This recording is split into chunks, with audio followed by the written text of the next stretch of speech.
Greetings Exiles, welcome to Class Locked, a new series where I will be playing all the base classes and choosing a build for each one. After every solo self-found run I unlocking the next class.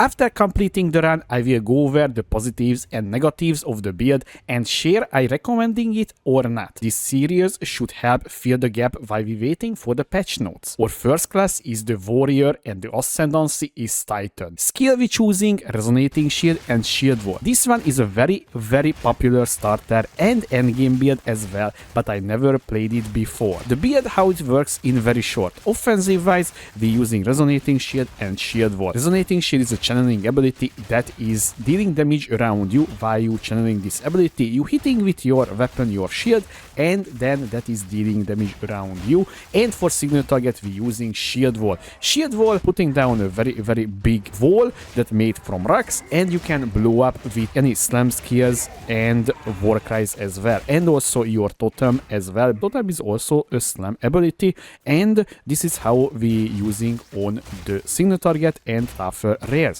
Defensive wise, this is just using full armor, and armor applies to elemental damage taken, and we stacking life as well. But honestly, in a solo self-found environment you cannot really say you stacking life. So currently I have around 2k-ish HP, although I have a kinda bad gear. Now the positives of this build. This is gives the true melee feeling in my opinion. Not like your skills shoot out projectiles or like your skill is hitting the whole screen or chaining off screen from the explosions. Weapon is not matter at all because off ability is scaling from the shield itself, so that is means you don't need to worry about your weapon upgrades through the campaign. Even in the end game, if you getting a weapon with plus 2 melee skills, you good to go. Basically I was used level 12 or level 22 mace the whole campaign, and that was giving me plus 2, and I was not needed to upgrade it any point. Although because of that you need to worry about your shield, because this is where all of your damage will come from. So the more armor on the shield you will have, the better damage will be. Simple as that.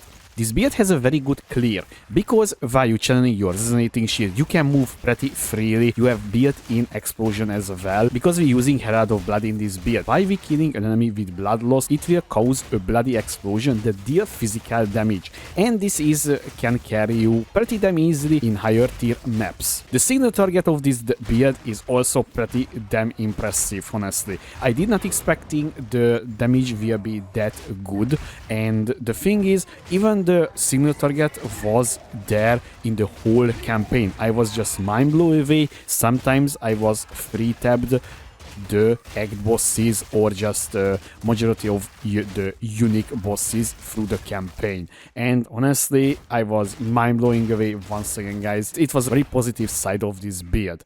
And of course my favorite part, this build surprisingly tanky.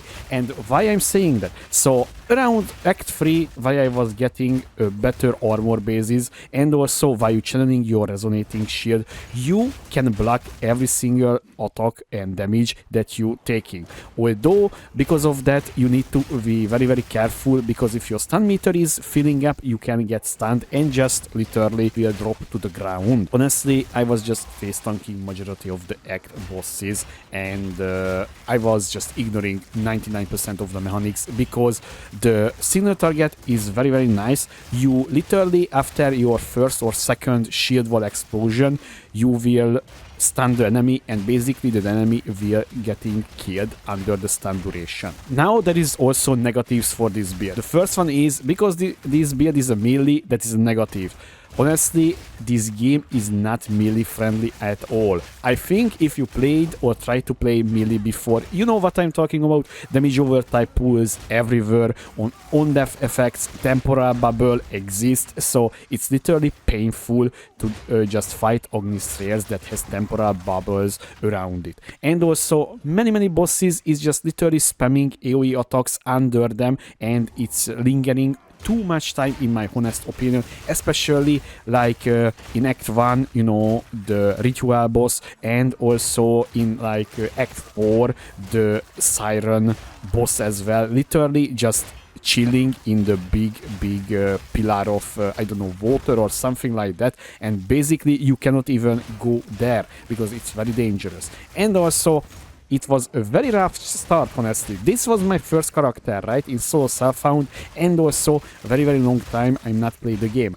But honestly, it was kind of painful until I figured it out. It's just much better if you're using the talisman and the bear. Honestly, when I just swapped to bear for like till I got my resonating shield, it was much better to just do, you know, mowing and then just slamming on the ground, and I was able to at least kill majority of the rares and the boss as well. And honestly, early on the rolling slam is bad. I don't know, I'm sorry, I get it. Some people saying, oh yeah, that is a very nice ability because one time you tapping your rolling slam and then finishing bone shatter, but honestly it was feeling very bad in my opinion, guys. I don't know what your state on this one, but for me that was one of the negatives as well.